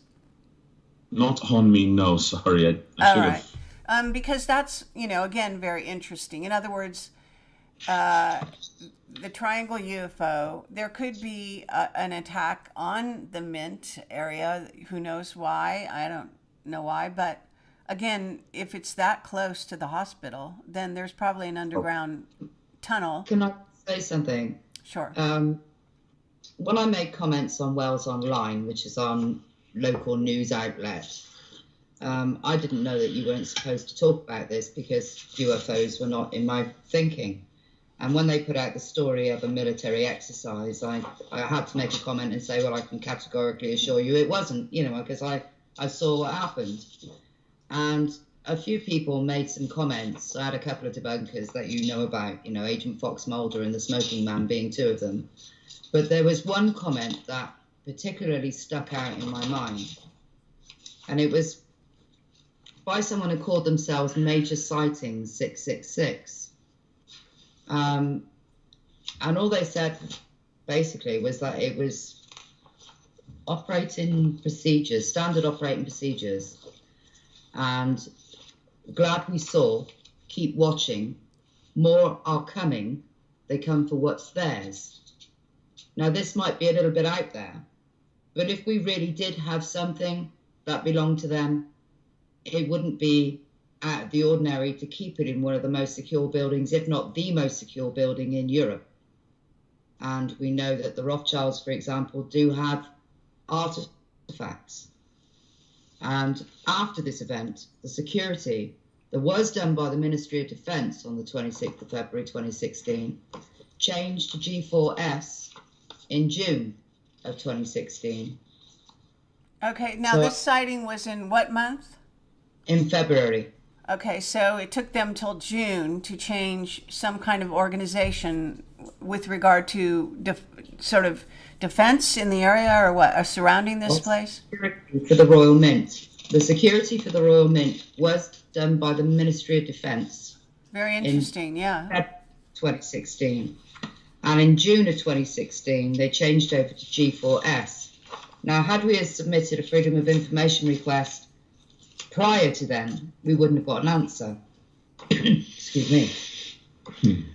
But afterwards, would you want to tell her about the Freedom of Information request for the Royal Mint? Oh, yes. It was originally suggested that the source of the military exercise was the Royal Mint itself.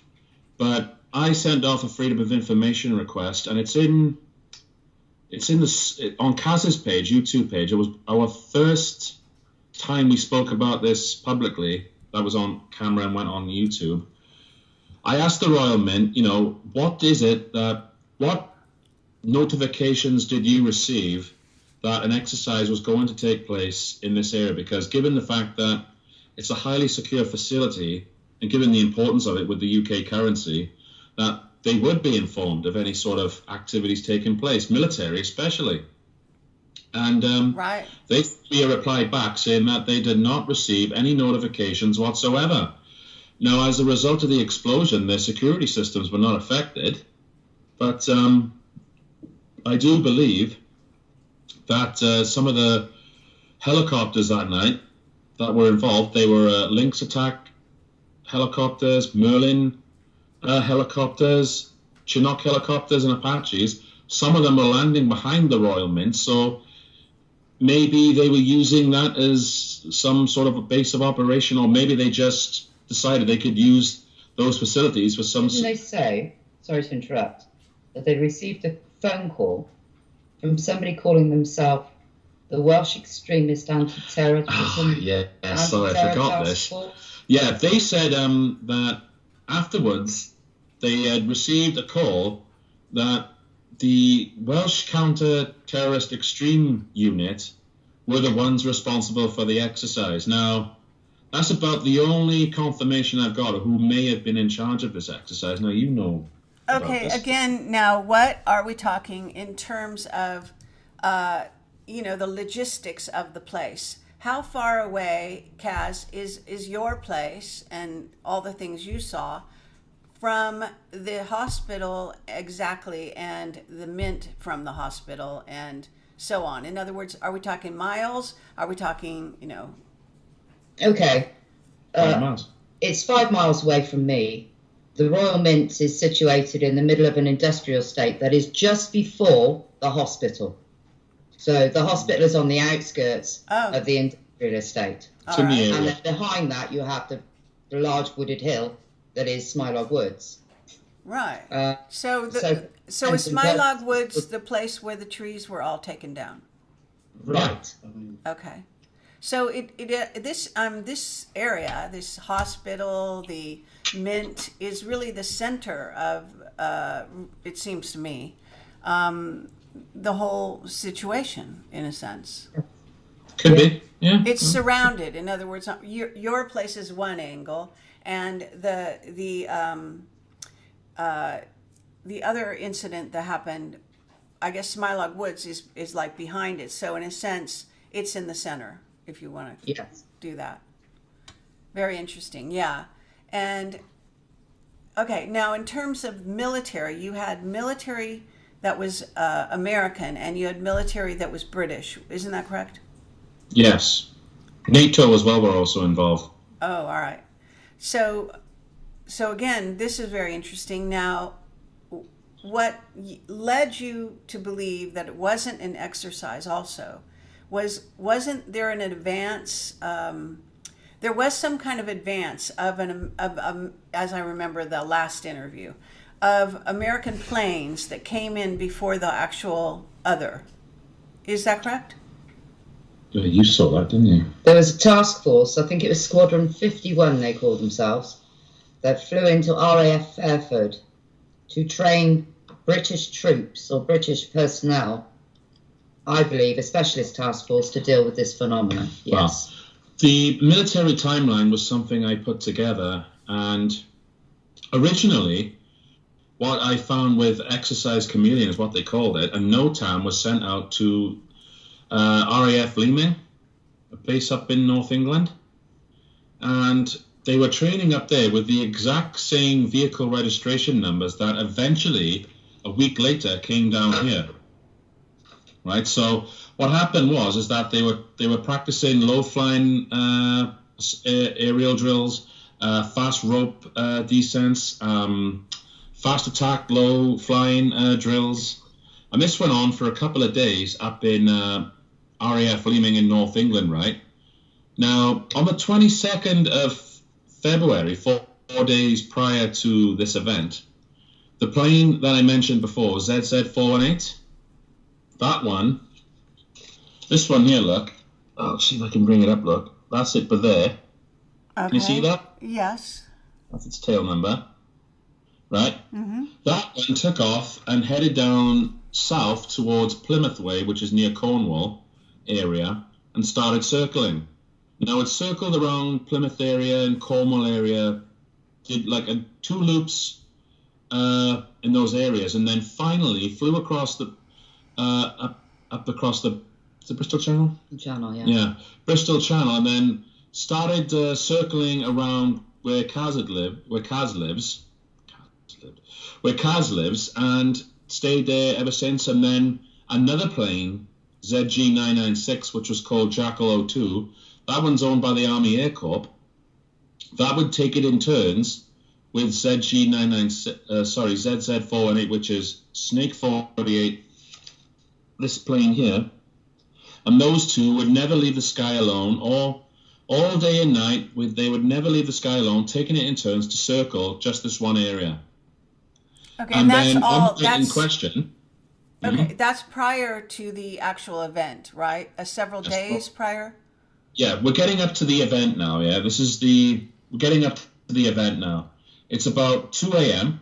and Caz and Dave have gone over this with me in very fine detail now. About 2 o'clock, they were getting ready to go in because these planes had been circling, not really doing much. And then an E3 Sentry joined in, and I was able to find the tail number for that from the South Wales Aviation Group, a plane spotter website. And that E3 Sentry belonged to NATO. That started circling with the rest of the planes. And then the tail registration numbers for the planes and the helicopters up in North England, yeah?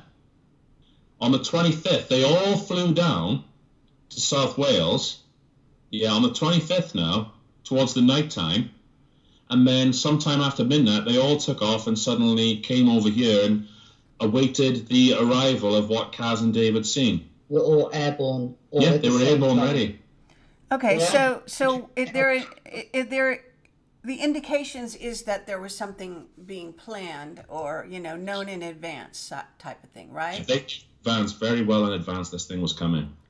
Okay, But but to 50 miles out, all the way around. 3 days at least before it happened.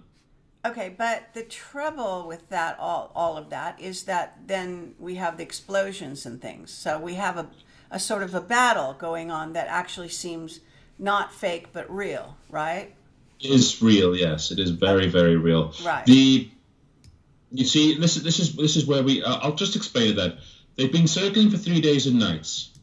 The major forces of the military have been up in North England. Then they all come down here on the 25th. This is coming up towards midnight now.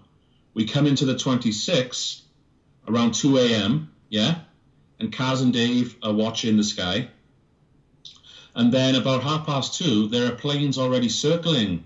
More planes now. An E3 Sentry is circling. The 2 planes, the spotter planes, are circling. And Hercules aircraft are circling. There's about 5 planes in a circle now. And then about 2:30, 20 to 3, this massive pyramid appears. And then all the smaller craft come out of it. The green one that they talked about has gotten the attention of 4 other craft coming in. And that's headed off to Lantrisson, right? That's around 2:40, 2:45, just to give you the timeline. And while that's going on now, Caz and Dave are by the gate, still seeing all the other 15 to 20 craft that has come out of the large pyramid. And 2 of them have come over to them. And they're both red. And one of them now does this. You can see it there. That's Caz. That's an artist representation of Caz and Dave by the gate. Can you see it? The red one there? Yes. And this is the green one, right? It was red first, like this. And then it turned green. And then it shone lights on Caz and Dave where they suggest that they're being scanned. I don't know if you can see the little wave that Caz has given it there. She actually did do that, didn't you? I actually did. I didn't know what else to do. And that then appears to be some reason for their missing time. I don't know exactly why, but missing time for them there. But then while all that's going on now, you've got the events of Lantrison taking place, because that spotter plane, ZZ418, left the field area where this large pyramid had been, and then went off to Lantrison, where the Royal Mint is, Lantrison Common is, the Royal Glamorgan Hospital and Smilog Woods. They're all situated in one area. And this plane has gone to Smilog Woods and starts circling the exact area where that impact site is. And what I told you, I showed you where the lines lead in. It goes right into that area, and sometime after about 4:20 a.m. in the morning, at this point now, there's a massive explosion. The Royal Glamorgan shakes, people's home shake.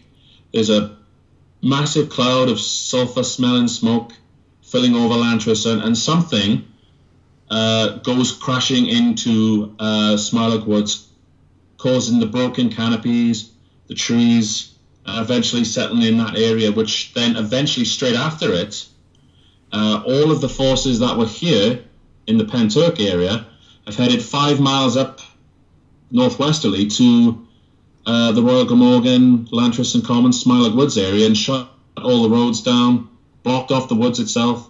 And of course, you know, they start picking up the metal on the common, and at the same time they're taking away whatever crashed in Smilog Wood. That's the timeline of events, you see, from 2:30 to about 4:30.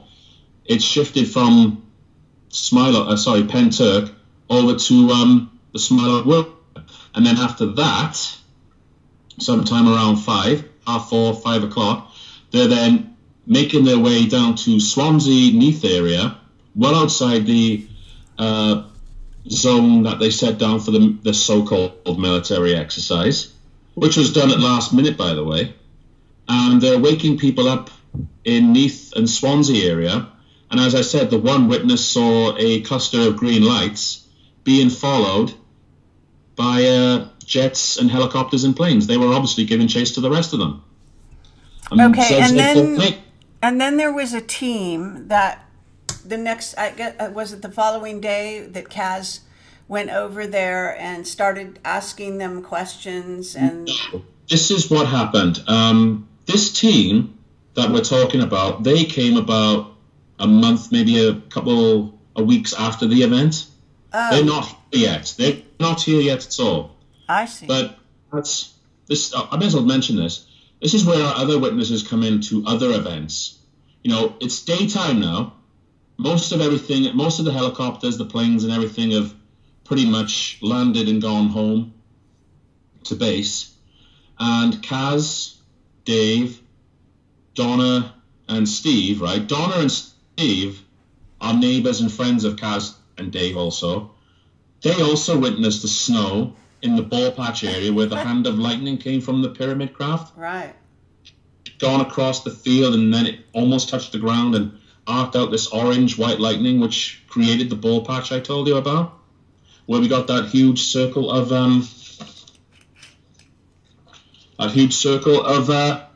reading there. And you can see the trail again where it follows that white dotted area there. That's the ball patch. We call it the ball patch area because it's not ball, like, you know, all the grass is gone and all the bushes have been taken away. It's a distinctive dead zone of grass that looks like it's lost all the plantation, you know, all the life in the plants have been sucked out of it, you know, the chlorophyll I told you about. Right. But this is where you also did your testing, those dots and all of that. That's radiation that you're tracking. Radiation and electromagnetic radiation that we detected with EMF detectors. That's harmful to human beings. And Geiger counters.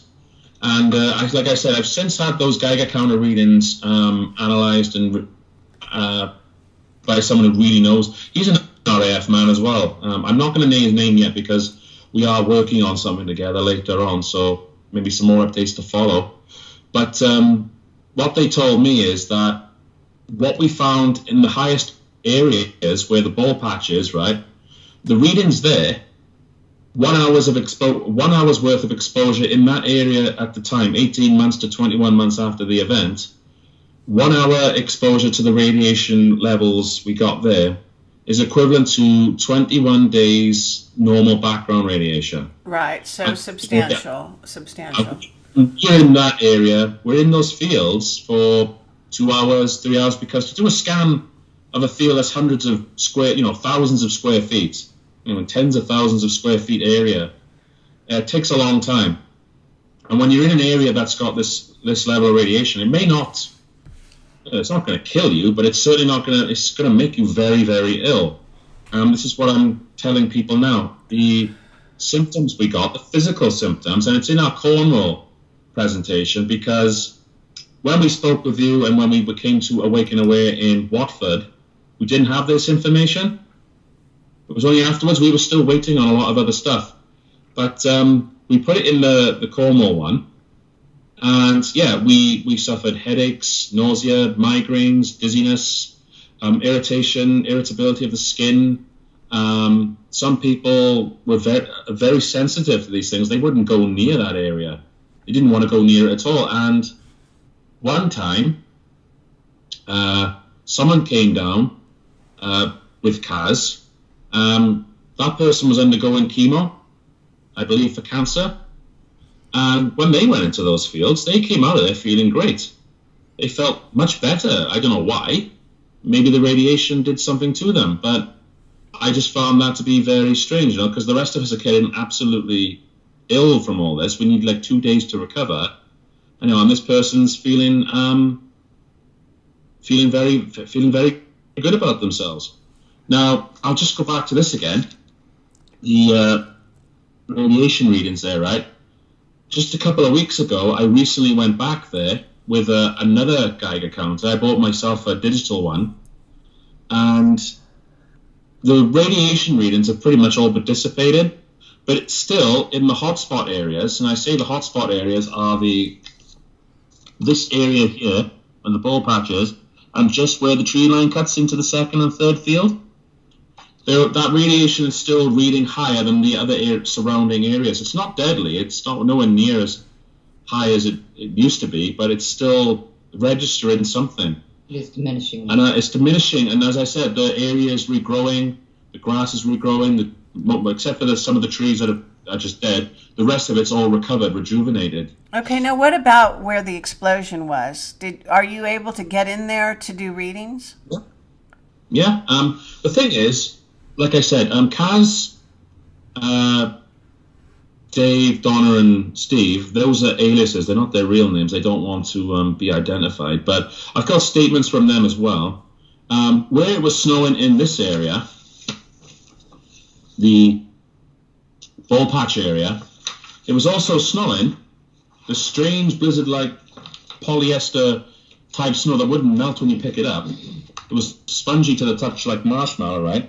That area there where the impact site is, the same actual weather conditions, the same strange snow-like substance was also falling. We got video of that. We've actually got actual video of that. And I checked the weather records. There was no snow, ice, cold weather conditions for that day, the 26th of February, or even the week before or the week after. But the trees, they found the trees had been snapped, and a lot of the trunks had been blown out mid-trunk, so something heavy had gone right into that area. We didn't get in there until October 2017, so 2 years ago.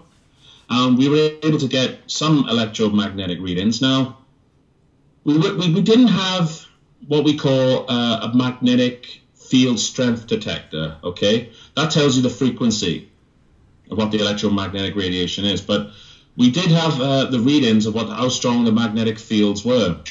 And when I compared that to the health readings you get from, the websites you go on, and you get, information about what's safe and what's unsafe, the guidelines, the safety guidelines, they were well above the normal safety levels. I mean, some of them were registering as high as 1 microtesla, which is way above the norm. 0.2 is what they call safe, and yet these things were reading as high as 1. I don't know what strength of magnitude that is, but it's way above the safety levels. And those signals have since diminished also. But what I'm saying is that, we got in there in October, a year and a half nearly after the event, and those readings were still there. So it must have been, we're dealing with a technology that seems to be able to leave high amounts of electromagnetic radiation, or can register on Geiger counters in two areas 5 miles apart, which at the same time fits a timeline of events which I've pieced together from witness testimonies and freedom of information requests and just things I found online. And the fact that it's diminishing shows that it's an artificial signal. Right. But now the explosion. Okay, the explosion must have had radiation, or one would think. Have you tested that place, and has that lingered? Were you able to go back and get later tests? The Geiger counter readings were higher than the background, but not as high as they were in the Pentyrch field area. Oh, but, all right. So the electromagnetic readings were similar to what we found in the fields. But since then, as I said, those signals have diminished. They've gone now. You can't find them anywhere. They're not there anymore. But the explosion you're talking about, the evidence of that was a seismic signal, which was recorded on a station in Monmouth, 40 miles away. On around 4:21 a.m. it registered, and this fits the timeline that people say they heard these loud explosions online, and people have talked to us personally. Right, but I'm just wondering, have you been able to go to the actual place of the explosion and find out? Yes, we've been to Lantryston Common. We didn't find anything. So no radiation. If it happened, if there was something there, I'm guessing the cleanup operation that took place on Lantryston Common, all physical evidence of that has probably been removed. Okay, and that includes any potential radiation, correct? It sounded like it was an airborne explosion anyway, so it may not have gotten to the ground. I mean, it may have contaminated areas if the pieces fell onto the floor, but I would suggest now that those signals are gone, and we wouldn't know really where to start, because Lantryston Common is a large area. But even if we did find something, that area has been swept very clean by the military men themselves. I know, but if you have a large explosion and you also have a sort of seismic event, that indicates something very sort of heavy impact on an area. Well, so that's not so easy to hide, I don't think. No, it's not. You can't hide it, because it's one of the most universal things that comes from everyone that has ever spoken to us or made a comment about it somewhere. One loud, massive explosion that shook buildings, homes, woke people out of their beds, and just like, what was that? But some people do report hearing a second one about 4 or 5 seconds later. Caz heard it, Dave heard it. There are people online who also heard it. They're on Twitter accounts. We've spoken to some of them. And that suggests to me, it was not as loud as the first one. That suggests to me that there was a physical impact, and it sounded like it came from behind the Royal Glamorgan Hospital, someone said, which is in the direction of Smilog Woods, which is consistent with everything we've put together. Very interesting. So, in terms of any strange dreams, I don't think you quite answered me, Caz. And I'm wondering, in terms of sort of dreams that might involve artificial intelligence, robots, clones, things of this nature, anything like that you might be experiencing. It's like that, where I see. What was that? I don't know. Oh, sorry, I just heard something in the background there. Right, I didn't hear. I'm trying to. Is it okay to talk, or you got problems there? No, everything's quiet here. Okay. Yes, I have had some strange dreams since the event. Strange dreams, which I could only describe as like bizarre-looking beings, and hearing words in dreams, and sometimes in deep thoughts, I guess. I don't know what to make of it. Maybe there is a connection to what's going on out in these fields. But yes, I have had dreams of strange-looking craft and strange beings, but I've never really made the connection to that. But I guess, if Dave is having similar things, and it's been reported in many other, it's been reported in other UFO cases, so maybe there is something to that, maybe there is. I think the link is with the leap year, and I feel very strongly that perhaps something else is going to happen in the leap year. That I didn't believe in portals or gateways or stargates. I thought that was all in the realms of science fiction. But it's actually science fact now, today, that they know that these portals are real, and more than that, they know how to find them. And I have had dreams, messages, if you like, dreams that are so vivid I can remember every detail like I was there. But I do sense that something will come back, and in the leap year. And as much as the military knew those things were coming that night, for all of their might, they couldn't stop them coming. So this cybersecurity has a completely new meaning to me now. Perhaps that's what Galileo and GPS is all about blocking these portals with a fake frequency to try and stop them coming through. But they might be able to block the ones on Earth, but they can't block the ones in space, and they're very real. 2020 is the year, though General Dunford has said mid-20s, so perhaps the next leap year after that. But I do get very strong dreams or visions, and it's all about them coming back. And if that's a recurring nightmare, then I'm living it, because I was there. Okay, so now I wonder, and I'm not going to keep you guys much longer because I know we've been going for a while, but wondering if you can answer this question.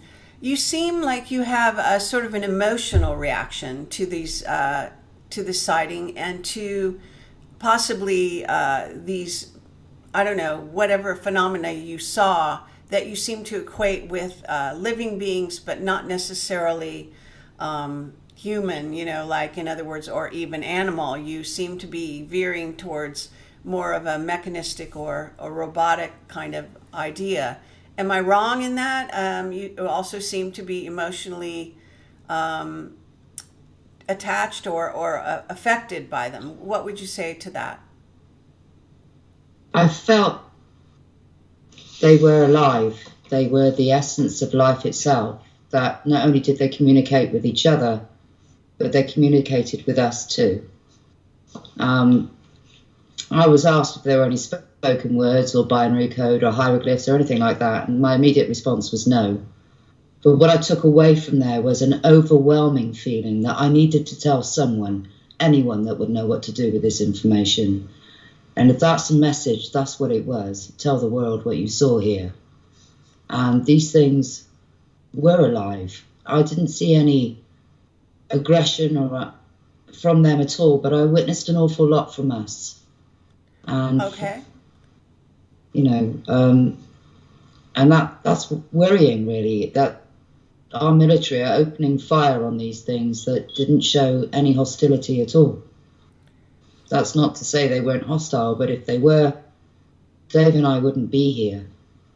And I did feel an essence of calmness. I said to you before that I didn't have time to be afraid, but it was more than that. It was like someone reached in and took the fear away from me. It was the most bizarre and enlightening feeling. That's how it felt to be scanned. That's how it felt. I can't describe it any other way than that.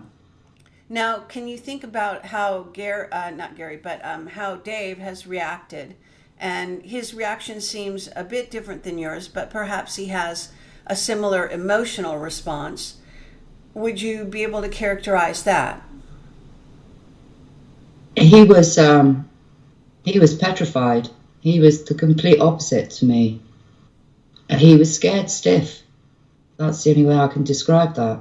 But since then, how what is his kind of consciousness about this? Has it you know, has it, you said he's heard voices saying we are here and so on. Yeah. Does he think of these as alive beings? Does he have an emotional response to them at this time? Yes. Yes, very much so. Like they are alive, like they are communicating. Okay.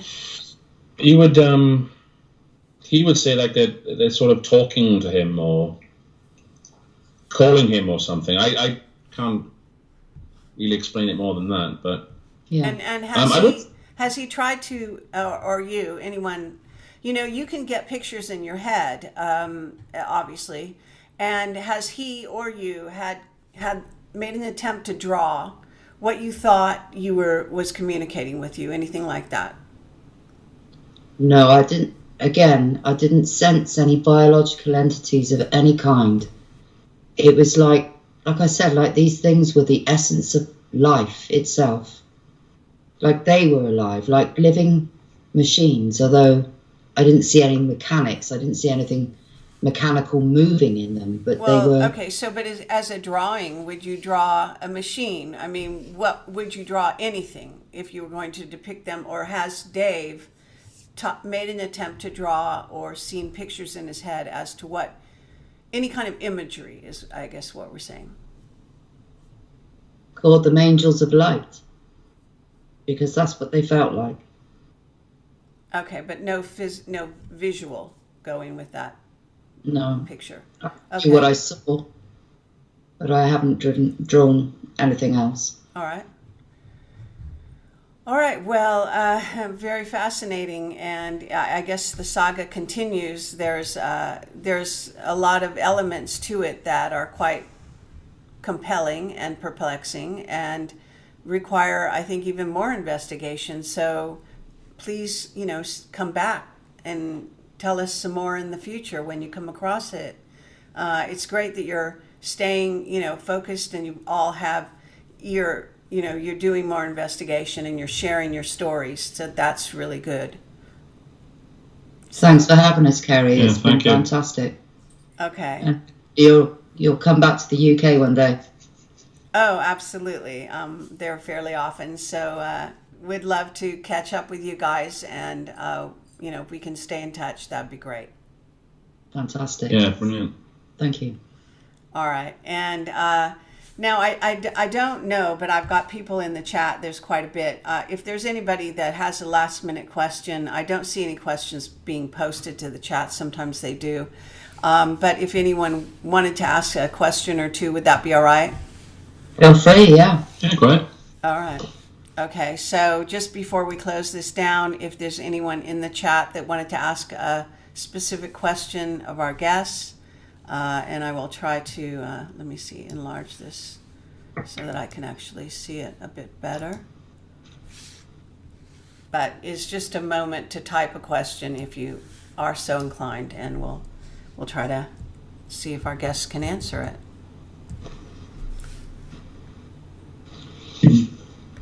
Okay, so nothing coming up here that I see. There is a question that relates to a visual, but I don't. Let's see.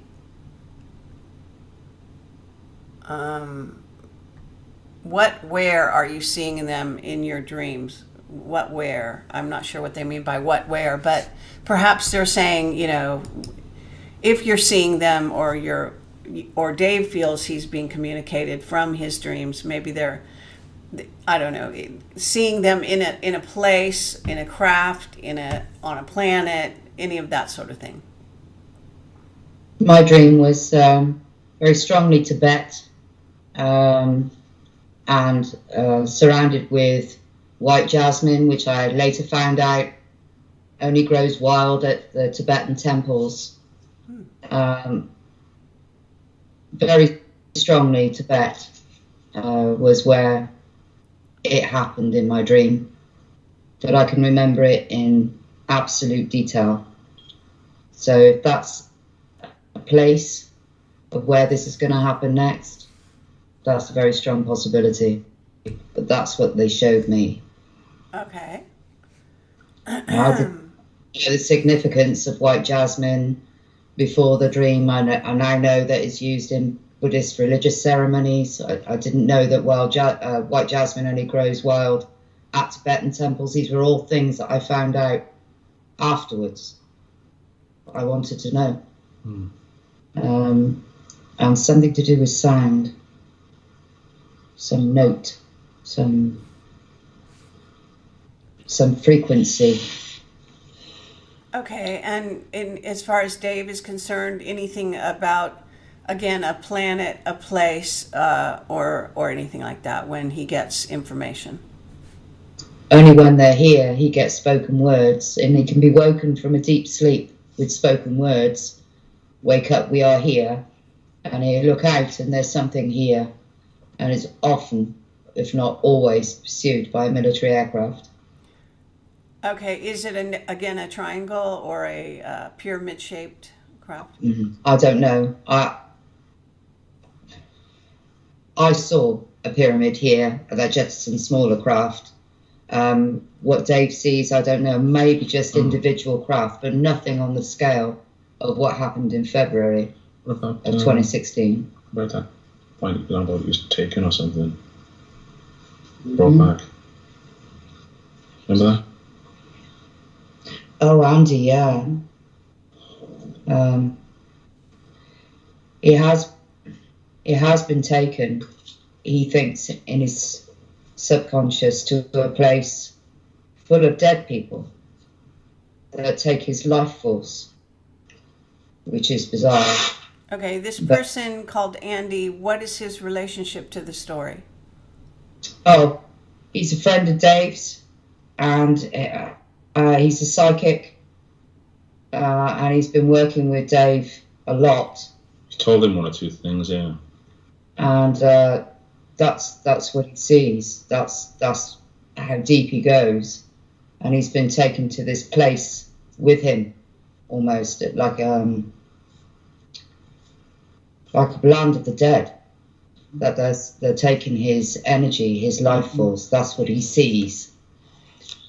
So a negative sort of visitation. Yeah. I was just going to add to that. You asked me about dreams. I mean, Caz just jogged my memory now when she said about Egypt. I've had I said Tibet. Yeah, I'm thinking Egypt. It's just sometimes when I've gone to those fields, maybe a day or two after, I had a strange dream where I was in a desert-like place, but they were like great monuments and a pyramid-looking structure, and there were these strange, I don't know if you want to call them cat-like beings, but they were very strong, human-like form, but they had the sort of tiger-like kind of body, and they wore these blue golden emblem sort of like dresses. And then I saw something that looked like some sort of burial tomb, like a ceremonial tomb, this red golden-like color on the walls, and there were bodies of white sheets laid out all over the place. And then it changed to this like this very bright white golden archway, and there was like a platform above it, and those very same people sort of walked out to the edge and sort of like a prayer or a ritual, which is, I don't know what it means, but if you're asking about dreams, yeah, that one was very profound on me. I woke up and I still remember it.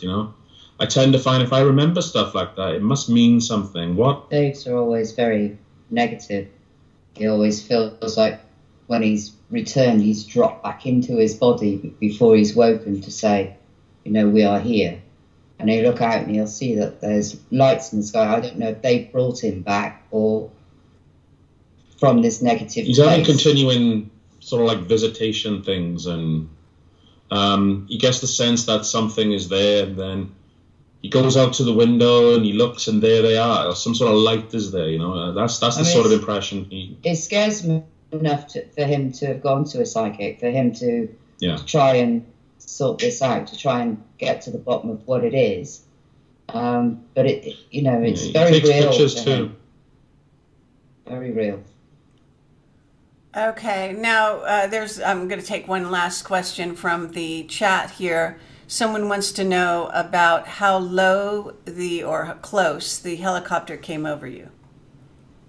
The helicopter didn't come over me. The helicopters were about half a mile away from me, flying in a pyramid formation, and they were flying from my left to my right.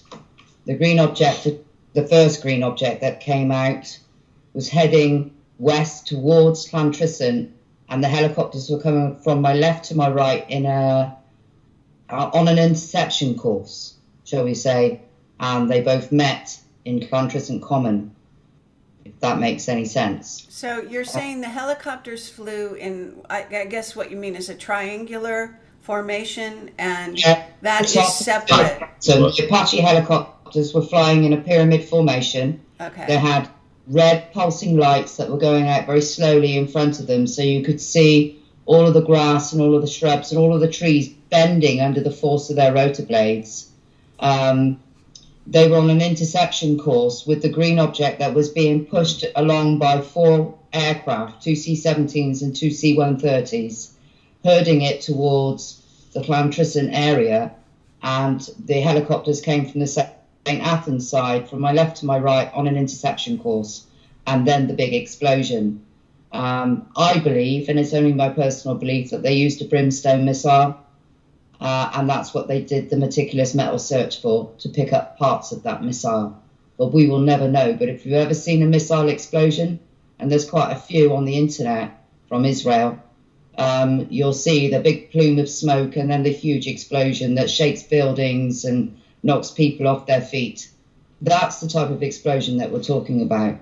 An explosion that was strong enough to shake people awake in their beds in a hospital. And a hospital that is huge, to be shaken to its foundations and to registered on the Richter scale 40 miles away. We're not talking a fake incendiary device. This was a real incendiary device. And it was an air explosion. So I believe they used the brimstone. And coincidentally, the Apache helicopters were officially fitted with the brimstone missile in June of 2016, yet they used one in February of 2016. And I think they learned a lesson from that, not to get so close, because the guy that fired it had to do an emergency landing at Cardiff International, where you wouldn't expect to see an Apache helicopter. I'll just add to that person's question about the helicopters and low. A lot of the people who spoke to me and made comments online, they said those helicopters were literally flying over their houses. Not just the Apache ones, the Chinooks. I mean, one of them was circling around by me, you know. He was coming over my house and he was making a hell of a racket. You filmed it, didn't you? I filmed it, yeah. It's in one of our videos. Other people said that they seemed to be laying in wait over their house, or just out. Somebody said that one of them was just, it's like it was almost outside their garden. It was blowing the ornaments over in the garden. And other people said that, you know, it was almost like it took the roof off of their house. So they were flying low. The Lynx attack helicopters, the Merlin helicopters, the Apaches, and the Chinooks, which were all involved. There were about 20 vehicles I was able to identify. I think in an attempt to hide the sound of the explosion. Well, whatever they were doing, they were making a hell of a noise. They were flying low and making right over people's houses. They were. Yeah, one guy in the Cunnan Valley said that a Chinook nearly took his chimney off his house. Mm. Right.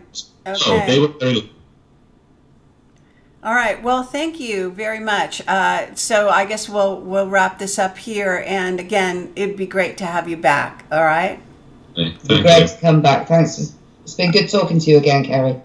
Okay. Sorry for problems in the beginning. Not that I actually said yeah, that. I have no idea what has been going on here, but we'll try to get to the bottom of it. And if necessary, we'll edit out the beginning of this, and we'll try to clean that up a bit. Thanks again for being patient with us in the beginning, and hopefully we can do this again, and you'll be back with more updates. Indeed. Thank you. Thank you. All right. Thank you. Take care. Bye-bye. Bye.